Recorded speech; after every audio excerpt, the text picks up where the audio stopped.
Going forward, we worked last night. Our incident commander was here at the fire station with the fire chief here, helping coordinate the activities here, calling me at our command post, and we were shuffling resources around. We had crews out late last night as all this was happening. The state MOB got activated.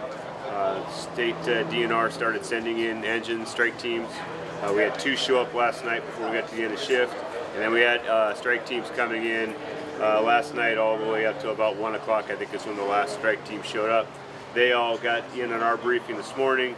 We shuffled them around and have redeployed them.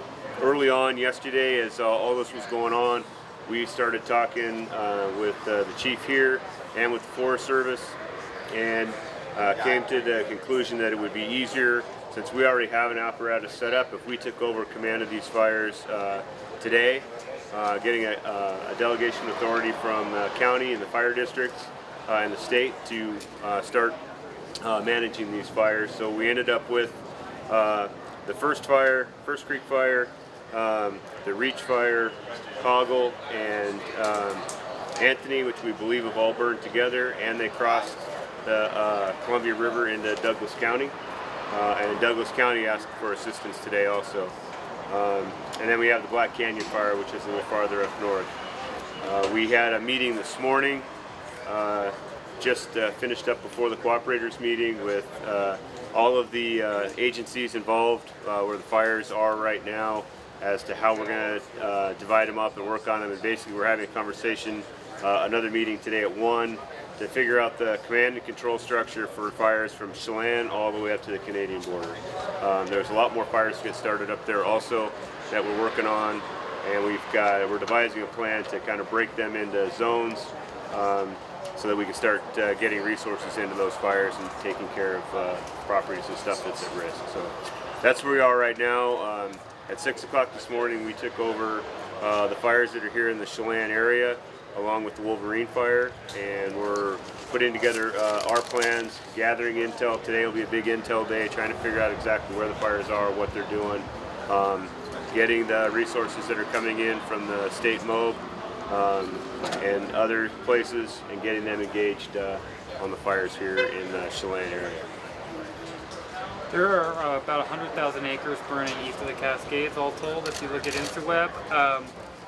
What has been the effect, or how will that affect the allocation of resources here in populated areas?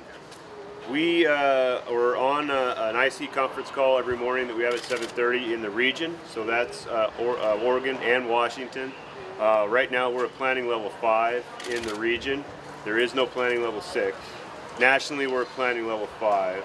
So competition for resources right now is extremely tight. As of yesterday, there was outstanding orders for crews of 160 crews. They're still looking for, there are no more shower units, there are no more catering units. A lot of the stuff that we rely on to come in and give us a hand is being used. So what they're doing now, starting they started yesterday and the day before, the coordinating group that's in Portland that manages this whole area is gathering intel from all the fires.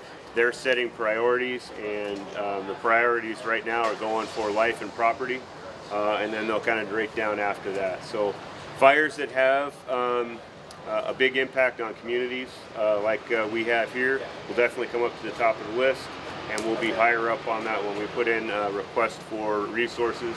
We'll be higher up on that list for getting stuff. The truth of the matter is right now is that between Oregon, Washington, Northern California, Idaho got very busy, Nevada's busy, Colorado's busy. There's just a real strain on all the resources that we have right now.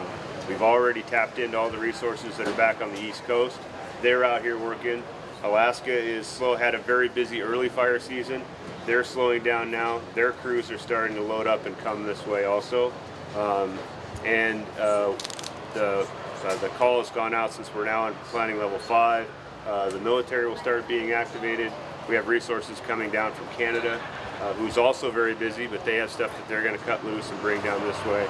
We'll also be looking at other nations that we generally work with, like Australia and New Zealand and some other places. We'll probably start chipping in as we have a drawdown and a need. They'll start trying to help out also.